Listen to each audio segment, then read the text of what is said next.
Olá, abençoados! Graça e paz, sejam todos bem-vindos ao canal da Graça Pura. Eu me chamo André Pimentel, estou aí às suas ordens. Que bom me reunir com todos vocês nesse canal e é um encontro espiritual aqui, porque de certa forma estamos reunidos como igreja, não é verdade? Apesar de não poder, né, lhe apertar a mão, lhe dar um abraço, para que nós estejamos nos sentindo juntos, né?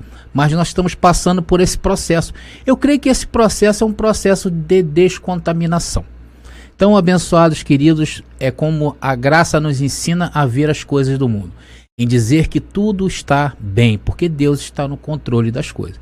Porque quando a gente diz que não está bem, está dizendo que Deus perdeu o controle, não é verdade? Então, abençoados, é assim que nós pensamos. E para você aí que se identificou com as nossas mensagens, que tem aprendido conosco, porque todos nós, na verdade, estamos... Deixa eu me colocar assim, porque eu acho que fica melhor, né? Todos nós estamos em um processo de descontaminação, processo de aprendizagem. Eu sempre estou aprendendo também muito com as mensagens de certos canais que eu visito às vezes muito canal. Tem aí ideias para a gente estar fazendo uma live com vários pregadores, vários abençoados que tem canais em graça aí, para que a gente possa se integrar, para que a gente possa criar mais volume e com certeza aparecer, dar mais visibilidade a esse evangelho, porque esse é o objetivo nosso, né? É de divulgar esse evangelho. Abençoados queridos, queremos muito divulgar, mas para que isso aconteça, eu preciso de você, eu preciso que você se inscreva, se você tem se identificado, eu preciso que você comente aí também, faça comentários de ordem de dúvidas, de críticas, né? E a crítica, eu recebo muito bem as críticas, principalmente quando são críticas construtivas, até mesmo quando estas são contrárias àquilo que nós pregamos, mas quando elas são expostas de forma elegante, nós ficamos felizes, porque a gente aprende também. Na verdade, em uma crítica a gente cresce. Elogios, dúvidas, principalmente dúvidas, fiquem à vontade, comentem, não deixe, nem que seja falar, bom dia André, graça e paz, eu vou lá também, bom dia, abençoado. E aí estamos fazendo com que essa massa ela se torne cada dia mais visível para o Brasil, isso que é mais importante. Então compartilhe também as nossas mensagens e deixe o seu like e aperte o sininho aí para que essa plataforma, o YouTube, te avise quando nós estivermos online, ao vivo ou gravação mesmo, sendo uma mensagem nova. Bom, abençoados, os abençoados têm visto que eu sempre tenho me apresentado aqui com esta camisa. Isso já foi um projeto nosso aqui que estava engavetado e agora devido às coisas estar mais, vamos dizer, normalizadas, né? Eu estou colocando disponível aí para os abençoados esta camisa. Os abençoados, não somente essa, também temos outras estampas. Eu estou montando um site para que os abençoados possam ver as estampas e quem sabe aí você levar para sua cidade uma mensagem tremenda, igual a essa aqui, por exemplo, em que diz que o diabo está morto, né? A referência, não há mais pecado e Cristo já voltou. Isso aqui, quando eu uso aqui onde eu moro, isso causa seu impacto, as pessoas ficam olhando, né? E tem gente que até chega perguntando, mas que isso, né? Você está colocando aí que o diabo não existe, o diabo foi morto, mas que história é essa? E aí é uma oportunidade também da gente expressar essas coisas gloriosas que o Senhor tem feito conosco. Claro, também nos ajudar aqui, né, abençoados? Sozinho eu não faço nada, tá bom? Então os abençoados aí que já têm interesse, já vão se preparando aí, porque mais para frente eu vou estar disponibilizando essas camisetas para vocês, ok? Então, amados, é isso aí, passamos dessa parte, vamos ao que interessa, né? Vamos à palavra do Senhor, a palavra da graça revelada. Nós estamos na segunda parte dessa série, em que nós estamos apresentando todos os elementos envolvidos ali no Jardim do Éden. Nós falamos da árvore, a primeira parte foi a árvore do conhecimento do bem e do mal, e muita gente me procurou, falou assim, André, teria mais coisa para acrescentar ali? Claro, abençoado, teríamos muitas coisas, só que o objetivo é a gente ser rápido, eu procurei ser rápido, eu acho que eu atingi o objetivo. Claro que nós temos projetos para a gente estar colocando para os abençoados pensamentos mais profundos, de profundidade. Isso tudo a gente vai ver para frente em estudos que nós vamos estar fazendo aqui no canal, tá bom? E hoje nós vamos falar de quem? Da serpente. Então, abençoados, existem várias teorias a respeito da serpente, do paraíso, do Jardim do Éden. E a mais tradicional e aceita por quase todo mundo é que a serpente foi um animal que foi usado por Satanás, né? Esse animal permitiu a entrada, deve ter usado o livre-arbítrio, né? Permitiu a entrada de Satanás, um anjo caído, segundo a falsa igreja nos ensinou, e nisso provocou tudo ali no Jardim do Éden. Ela foi a responsável, não é? A serpente. Não ela, né? Mas coitada, ela usou o livre-arbítrio, foi enganada, né? A serpente foi enganada por Satanás, que deixou ela, né, entrar ali e fazer o que fez. Há também histórias muito loucas aí que contam sobre esse momento bíblico ali. Contam aí que a serpente era uma alienígena que habitou até os dias de hoje dentro das serpentes, se esconde de todo mundo, e essa serpente representa um mundo novo e por aí vai. Abençoados, uma loucura só. Só que a gente não vai entrar por esse viés, nós vamos entrar por teorias da conspiração. Não, nós vamos trazer um entendimento claro da Bíblia, né? Vamos entender à luz da Bíblia o que era a serpente do paraíso, ok? Preparados? Eu tô. E você? Graça neles e, claro, em nós também.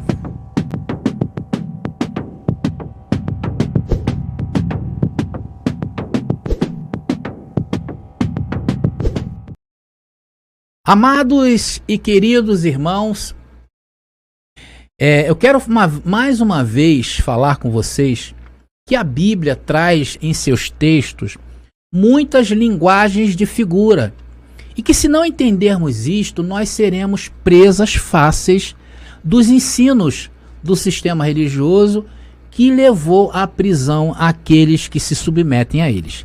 É por isso que Paulo fala, não vamos voltar a tornar aqueles rudimentos fracos do mundo.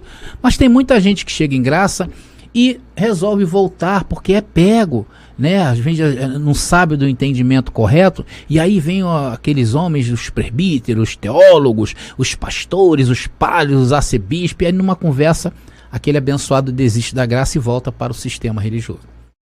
Mas não é isso, abençoado. Nós temos que entender que a Bíblia trata de muitas linguagens de figura e isso é essencial para você, tá bom?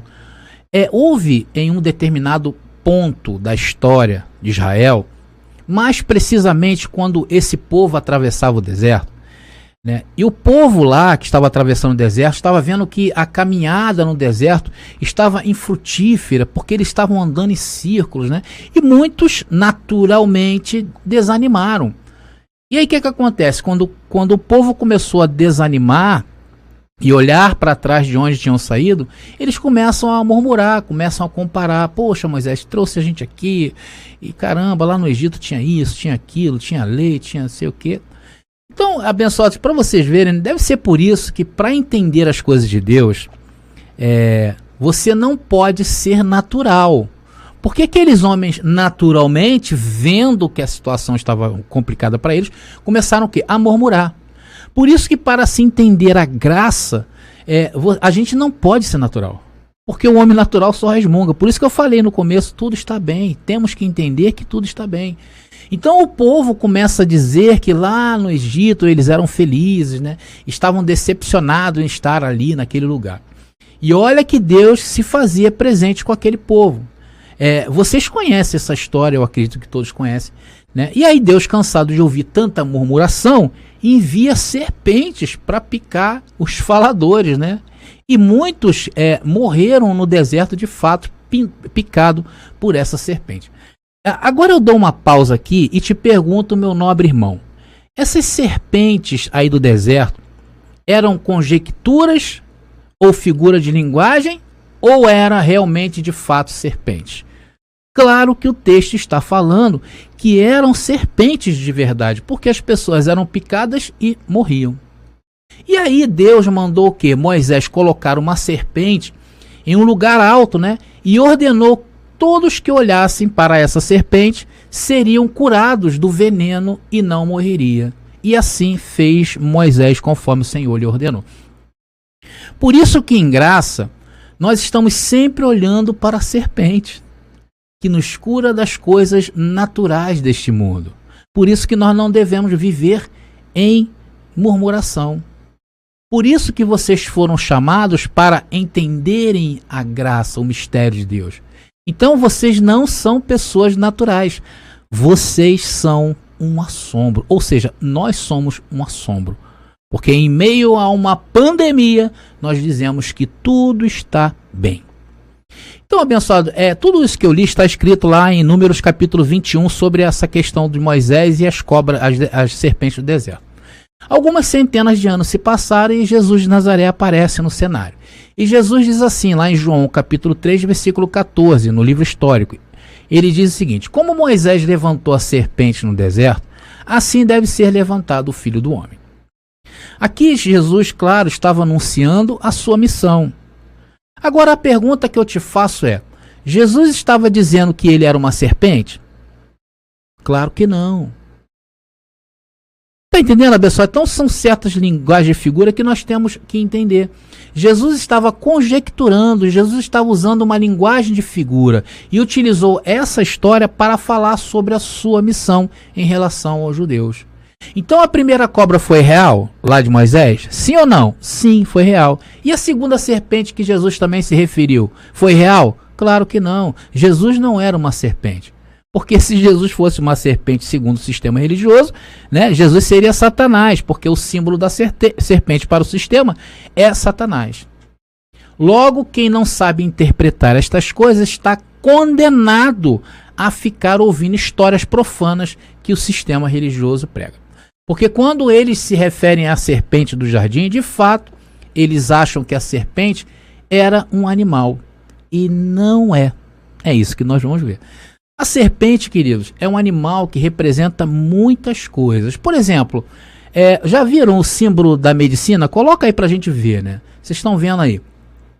Olha, é uma serpente enrolada, né, no esculápio ou asclépio, tá?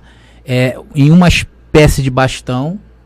E vocês já viram isso aí que simboliza a medicina. Vocês conhecem essa história? Bom, para efeitos de cultura eu vou contar vou contar rapidamente como se deu esse símbolo da medicina e o que ele representa.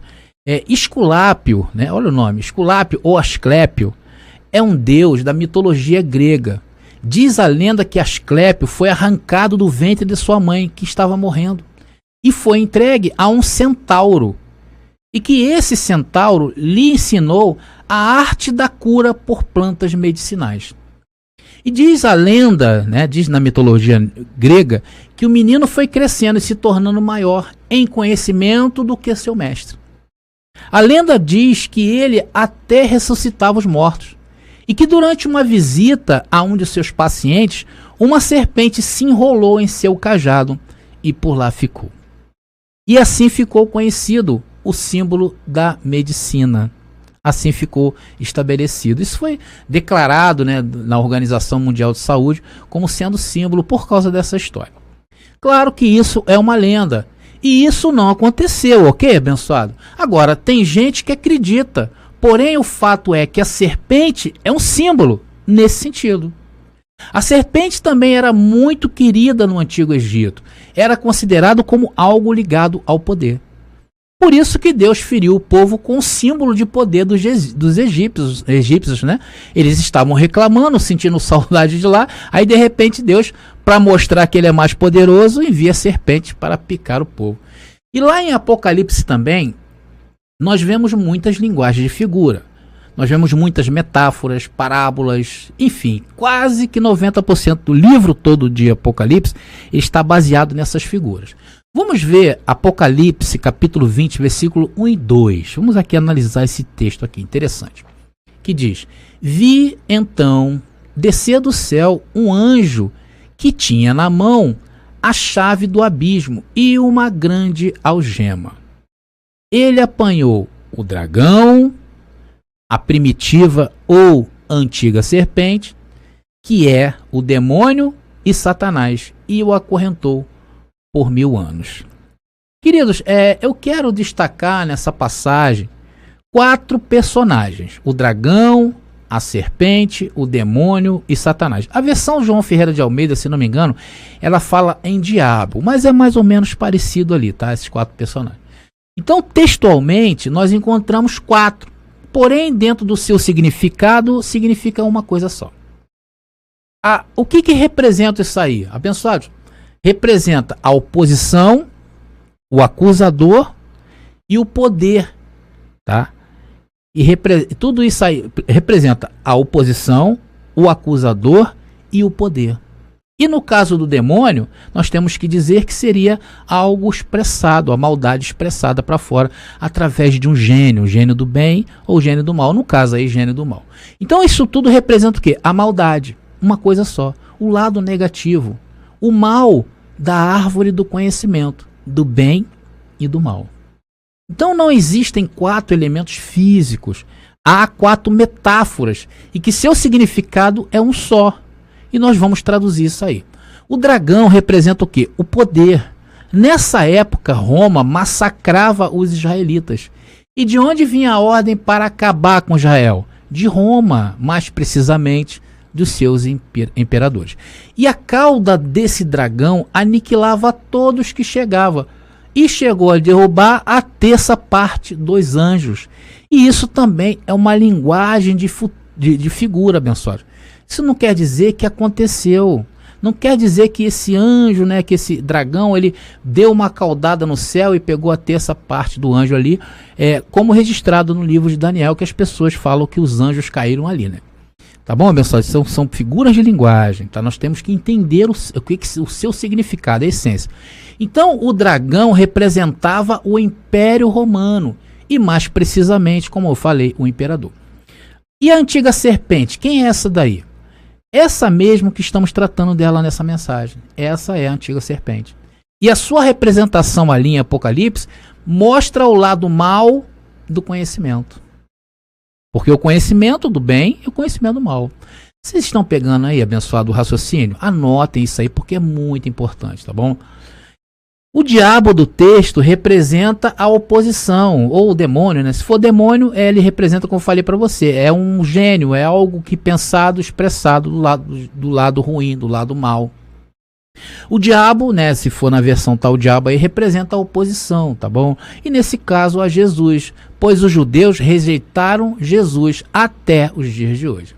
E o quarto elemento envolvido nessa trama é a lei de Moisés. É isso mesmo, Satanás, que quer dizer o quê? O acusador, o que acusava aqueles que se submetiam à lei e não cumpriam, e não aceitavam o sacrifício de Jesus, os livrando dessa lei, os livrando da acusação. Até hoje o Israel, eles rejeitam Jesus como Messias. E hoje eles ainda vivem da lei de Moisés para se justificar. Então, abençoados, não é que esses elementos de Apocalipse existiu.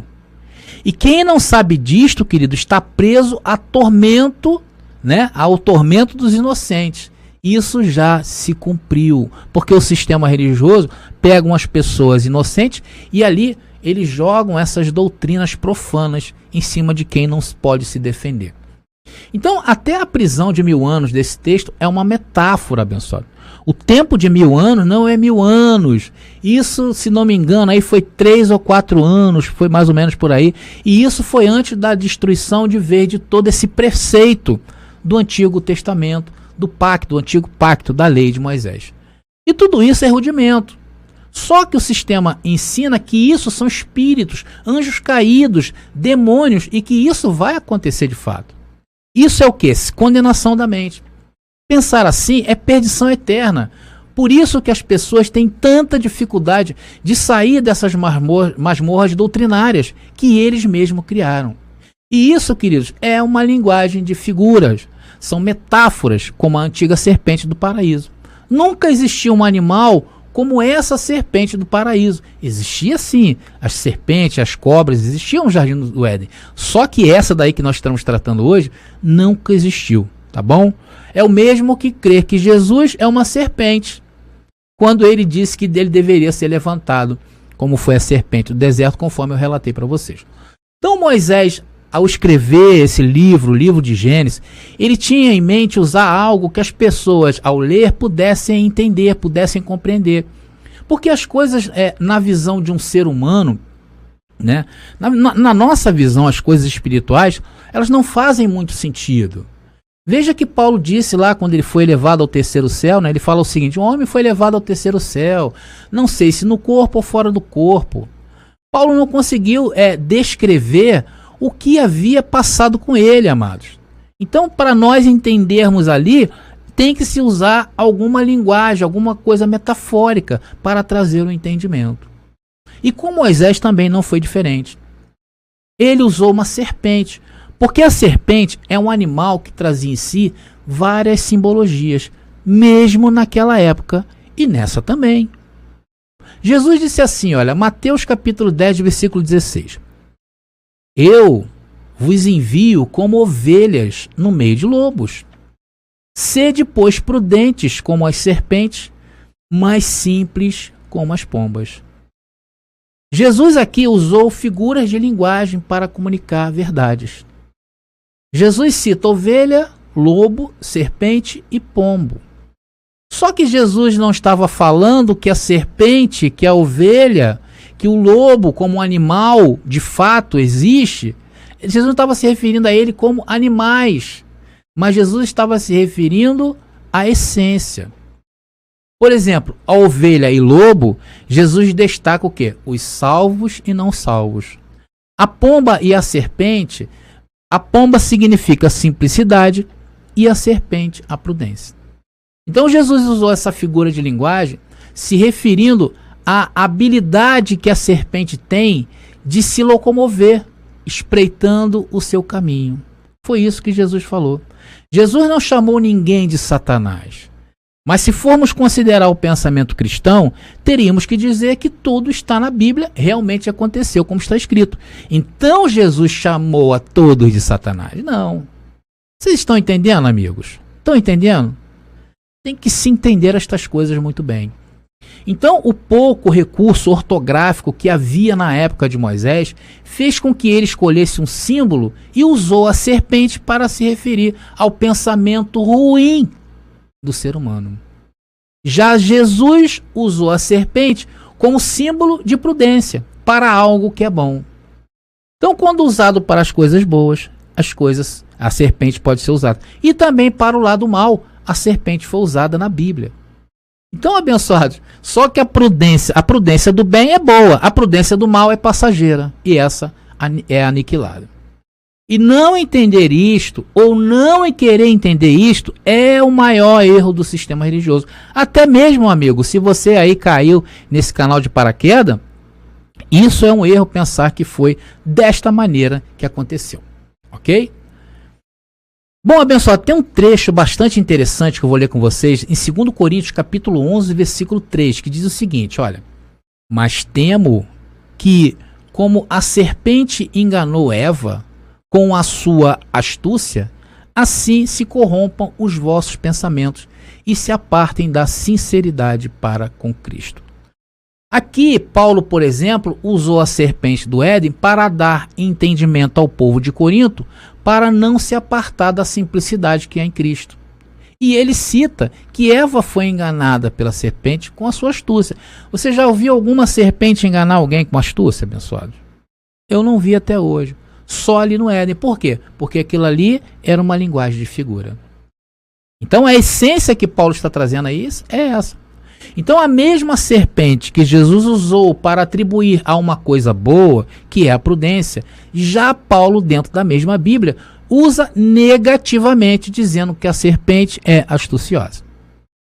Agora, os atributos engano e astúcia não são atributos de uma serpente, nem muito menos de qualquer animal.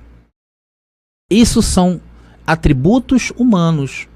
Logo, a conclusão que podemos tirar daqui era que a serpente do Éden era mais humana do que se imagina. E esse é o mistério revelado. Então isso mostra que Paulo, em Revelação, diz que ali no Éden havia maldade, engano e astúcia. E só havia somente duas pessoas, né? Ali no Jardim do Éden e Deus. Sim ou não? A terceira, havia os animais, claro, mas ali naquele momento que eu vou mostrar para vocês, só havia duas pessoas e Deus. Porém, a religião, para não admitir isso, subverteu o que Moisés disse e colocou a serpente como terceiro integrante do Jardim do Éden. E isso aconteceu por causa das suas doutrinas. Eles tiveram que mudar tudo isso aí, esse entendimento, para que dar base às suas doutrinas. E eles fizeram isso por causa de quê? Por causa da separação que fizeram entre o bem e o mal. Eles dizem que o bem é a ausência do mal e o mal é a ausência do bem. E eu já falei para vocês que as coisas não funcionam desta maneira. Inclusive, eu estou vou trazer aqui nesse canal uma mensagem que fala sobre essa questão do bem e do mal. Vai ser muito bom para a gente, tá bom? Por isso que lá na falsa igreja, o Deus de lá, que é o líder, ele é mais poderoso do que o Deus e o diabo. Porque ele pode usar Deus para o bem. E todos vão admirá-lo, não é verdade? Que pastor bom, olha, ele lembra Deus, que pastor maravilhoso. Olha, esse padre aqui já fez isso aqui, já fez aquilo ali. Então todos admiram, né? Mas ninguém fala glória a Deus por isso, né? Eles não dão a glória a Deus, mas dão a glória ao homem. Porque dentro do sistema religioso, o homem é o centro das coisas. Mas também quando erram, eles dizem o quê? Que foi a serpente que entrou neles e fez o mal. Aí a congregação perdoa o pastor. Vocês estão entendendo? Mas hoje o Senhor nos revela, através da sua palavra, e ao ouvirmos estas mensagens, nós nos colocamos em salvação. Porque somente os salvos ouvem e entendem o que falamos. Os perdidos já saíram do canal há muito tempo, porque eles desmaiam, não aguentam ouvir o que nós temos para falar. Eles querem ver porque a serpente é uma metáfora. Eles querem ver porque que a serpente é uma metáfora. E agora nós vamos provar isso a partir desse momento, nessa mensagem. Lá em Gênesis capítulo 3, versículo 14, para quem não entende e lê a Bíblia assim como ela está, pensa que Deus está conversando realmente com Adão, Eva e a serpente. Não é assim que o sistema nos ensinou? Mas não é bem assim que acontece. E por que isso está escrito então assim, André? Porque a Bíblia, abençoados, ela é apresentada dessa maneira. Isso era um jeito, uma maneira que aqueles que fossem ler entendessem o jeito que eles, os antigos, se comunicavam. Tem que entender isso. Essa é uma comunicação antiga. Eram usados sinais, símbolos, né? Tudo que o homem pudesse apoiar ali para tentar traduzir, principalmente as coisas espirituais, né? Eventos históricos, ou mesmo alguma anomalia geográfica, né? Podia também servir de base para que a comunicação entre eles pudesse ser feita, tá bom, abençoados? E nós não podemos conceber uma comunicação fácil como a de hoje. Hoje é diferente. Os antigos tinham essa debilidade, não por eles, porque eram homens cultos à sua época. Moisés era um homem muito culto. Por isso que a Bíblia torna-se sem sentido, porque querem entender com a cabeça de hoje. E onde hoje em dia até uma criança se comunica na internet com todo mundo. Vista aí que tem canais, são redes sociais especializadas que dizem que as crianças, os adolescentes, têm canais e eles se comunicam ali conforme estivesse conversando com o pai e com a mãe. E o que é também muito perigoso, né? Então, abençoados, só que o sistema religioso sabe que se ensinar isso assim para vocês, na realidade vocês não serão mais enganados por eles. Já com pouco ensino muita gente questiona, sim ou não? Então, abençoado, segundo o texto, dá-nos realmente a impressão que ali de fato havia 3 personagens, 3 agentes. Só que não é assim. O entendimento correto é dizer que a serpente é uma metáfora. Por exemplo, quando nos referimos a alguém ruim, nós falamos assim, uma pessoa fofoqueira, né? Nós dizemos o quê? Que o fulano não vale nada, esse fulano é uma cobra. Nós não estamos dizendo que a pessoa é uma cobra, mas que tem um espírito ali muito ruim e que nos remete a uma cobra. E geralmente esses animais peçonhentos, cobra, aranha, serpente, camaleão, né, geralmente não remete a coisa boa. Sim ou não? A pessoa fala, tem sangue de barata. Você vai estar pensando em coisas positivas? Claro que não. Você pensa em coisas negativas. Então o fato de estar atribuindo a uma pessoa que ela é uma cobra, não significa que eu estou falando a 2 seres. Estou me referindo a um somente.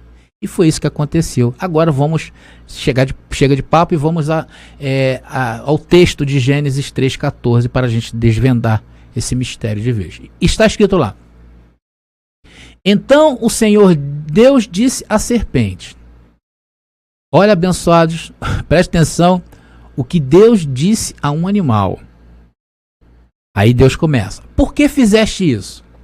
Agora imagina a cara da serpente olhando para Deus. Ele fica assim. né? Imagina. Aí Deus fala, serás maldita entre todos os animais domésticos e feras do campo. Andarás de rasto sobre o teu ventre e comerás o pó. Comerás o quê? O pó. É isso mesmo que Deus está dizendo. Todos os dias da tua vida. Queridos, alguém aí já alimentou uma cobra com pó? Vai no zoológico da sua cidade e pergunta lá quem cuida das cobras, dos animais, se eles alimentam a cobra de pó. Isso não é estranho, abençoado, nesse texto? Interpretado da maneira como o sistema interpreta? Aí você diz assim, é verdade, eu nunca pensei assim. Sabe o que significa isso, amado? É porque hoje você está salvo na mente. Por isso que você pensa nisso dessa maneira hoje. Então você antes não tinha condições de achar isso. Agora, por outro lado, se isso aqui é um castigo de Deus, e ali está dizendo que o castigo de Deus é perpétuo, é eterno, logo esse castigo passou. Sim ou não? Porque ali diz todos os dias da tua vida. E a serpente teria que comer o pó da terra. E a serpente e nem nenhuma cobra se alimenta de pó. Isso é um fato. Logo, isso é uma metáfora, é uma linguagem figurada. Se a serpente é uma linguagem de figura, ou uma figura de linguagem, o que ela representa aí, André? Aí está representando que é algo sutil, algo que vem de forma sutil, algo que se rasteja e que chega à mente se esgueirando e se disfarça de pensamentos bons, porém quando se abre, só sai coisas ruins. E o pó, André? O que quer dizer o pó? Quer dizer que esse mal, ele está no mais baixo nível. E isso todos nós temos, tá bom? Por isso que em graça falamos que a carne continua em oposição a Deus e nunca vai se converter. A serpente, hoje eu posso usar essa figura de linguagem e conjecturar que a serpente é a nossa carne. Está aí todos os atributos dela. E Paulo revelou isso em Gálatas capítulo 5. Está lá, revelação para nossas vidas. Não existe um ser andando por aí. Existe uma carne pronta para te picar. Uma serpente, né? Agora vamos analisar o verso 15. Tá muito boa essa mensagem. Estou amando. E diz assim, olha, porém ódio entre ti e a mulher. Amados, eu já vi várias veterinárias, biólogas, né, mulheres apaixonadas por cobra. Eu nunca vi nenhuma mulher dizer assim, não fui com a cara dessa cobra.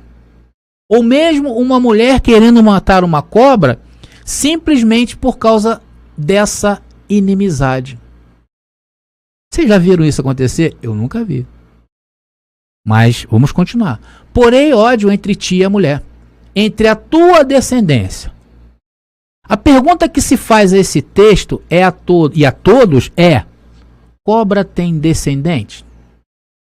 Você pode até dizer que a mãe da cobra, a avó da cobra, ou filho do filho do filho da cobra, mas seria ridículo pensar assim. Concordam? Sim ou não?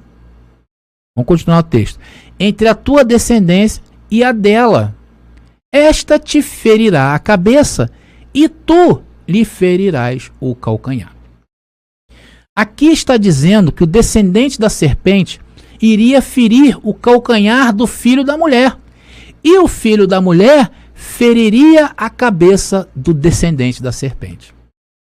E sinceramente, amigos, não existe história na Bíblia da descendência dessa serpente aí do Éden que feriu o calcanhar de alguém, nem muito menos o filho da mulher, dessa mulher que é Eva, feriu a cabeça da filha da serpente. Isso não faz nenhum sentido lido assim. Sim ou não? É preciso explicar esse texto. Se formos levar para o texto literalmente, é loucura dizer que ali haviam 3 seres: a serpente, ouvindo calada, a mulher e Adão. Logo, o raciocínio religioso não fecha, Não faz sentido se não aplicarmos o conhecimento correto e dizer que Moisés está fazendo uma analogia dos acontecimentos que iriam acontecer no porvir. Senão, nós não iremos entender esse texto. Moisés está tratando aqui de uma profecia. Por esta razão, a serpente é uma metáfora. E ali foi usada para dizer algo. E não a uma serpente de fato, um animal. Não existia um animal naquele momento. Isso são essências bíblicas. Aqui está se referindo, conforme eu falei, sobre uma profecia que mais tarde se cumpriria em quê? Em Jesus. E isso também, tudo isso, aquilo ali, não se cumpriu de forma literária. Nenhuma serpente mordeu o calcanhar de Jesus. Mordeu? Vocês veem isso lá? E Jesus foi mordido no calcanhar por uma serpente. Vocês viram? Pelo menos na Bíblia que eu conheço não está escrito. Isso prova que a serpente, de fato, como animal ali no Éden, naquele momento, nunca existiu. São essências, conforme eu li de Apocalipse. Ali, a interpretação mais plausível dessa profecia se cumpriu em quê? Em Judas. Este, simbolicamente, foi a descendência da serpente, que se fez de amigo. Inclusive, Jesus falou que um de vós é o diabo. Este, simbolicamente, foi a descendência da serpente. Ele se fez amigo de Jesus. E em um determinado tempo, ele traiu Jesus. Deu uma facada pelas costas. Mas também Judas não chegou lá e deu facada nas costas de Jesus não, tá, abençoado? Isso também é outra figura de linguagem que eu estou usando. Porque uma mordida no calcanhar, somente os covardes agem assim. Então ali no Éden estava falando de essência. E uma serpente não tem relação com o humano em nada, a não ser no campo das ideias. Por esta razão, essa cobra do Éden, na realidade, nunca existiu. E a quem Deus estava se referindo naquele momento? Era Adão. Porque este foi o responsável em trazer esse conhecimento para o então recém-criado mundo de Deus que nós vemos hoje, que é a Terra. Bom, amados, estamos chegando ao final e no próximo estudo vamos trazer mais um pouquinho desse conhecimento desses personagens. Vamos falar de Adão. Quem foi esse cara, meu irmão? Não perca o próximo estudo, que está sensacional. Algumas pessoas aí defendem a ideia de que Adão nunca existiu. Outros já dizem que ele era um anjo. E a nossa posição em graça, André, qual é? Não percam então o próximo estudo da palavra, ok? Hoje foi provado para vocês que a famosa serpente não era um animal de fato, era uma ideia. Agora, abençoados queridos, qualquer dúvida que você tenham, tá? Claro que tem muita coisa mais para contar, é um estudo bastante profundo, mas eu estou assim dando uma base para que vocês possam mergulhar na profundidade. Essa é a realidade, tá bom? Então qualquer dúvida que acontecer daqui para frente, coloca nos comentários aí, porque esse é apenas o segundo estudo dessa série, que estamos analisando os primeiros acontecimentos humanos lá do Jardim do Éden. Estamos encerrando nossa abordagem de hoje em graça. E mais uma vez, se você tem se identificado com as nossas mensagens, procure saber mais dos nossos projetos para o Brasil e nos apoie. Porque sozinho, abençoado, eu não consigo fazer. E Cristo dividiu conosco essa linda responsabilidade, não digo nem responsabilidade, prazer de fazer a palavra correr e chegar o mais longe possível. Ok, amados? Estou ficando por aqui. Graça e paz e até a próxima mensagem.